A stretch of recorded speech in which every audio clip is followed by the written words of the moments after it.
Hello, I'm காயத்ரிக்கான அவங்க எல்லாருக்கும் பிடிக்கிற மாதிரி ஒரு சின்ன கதை சொல்ல போகிறேன். ஒரு பையன் 10th தோற்று போயிடறான், அதாவது ஃபெயில் ஆகிடுறான். அப்போது அவன் தற்கொலை பண்ணிக்கலாம் அப்படின்னு முடிவெடுக்கிறான். அவ்வளோதான் முடிஞ்சு. அக்கம் பக்கத்தில் இருக்கிற எல்லோரும் என்னை இன்சல்ட் பண்ணுறாங்க. எங்கள் அம்மா எவ்வளோ கஷ்டப்பட்டு என்னை படிக்க வைக்கிறாங்க, ஆனால் எனக்கு படிப்பு வரலையே, இதுக்கு மேலே நான் எதுக்கு இருக்கணும் அப்படின்னு சொல்லிட்டு தற்கொலை பண்ணிக்கலாம் அப்படின்னு சொல்லி முடிவெடுக்கிறான். அப்போ அவங்க அம்மா கிட்ட சொல்கிறான், அம்மா நான் 10th ஃபெயில் ஆகிட்டேன், சரி சொல்லு இப்போ என்ன ஆச்சு அப்படின்னு கேட்குறாங்க.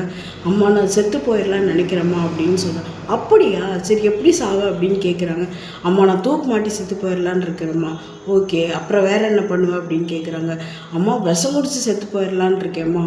சரி பரவாயில்ல, அப்புறம் வேறு என்ன பண்ணலாம்? அம்மா தண்ணியில் குதித்து செத்து போயிடலான் இருக்கேம்மா அப்படின்னு சொல்கிறான். அப்படியா, ஓகே நீ செத்து போயிடு அப்படின்னு சொல்கிறாங்க.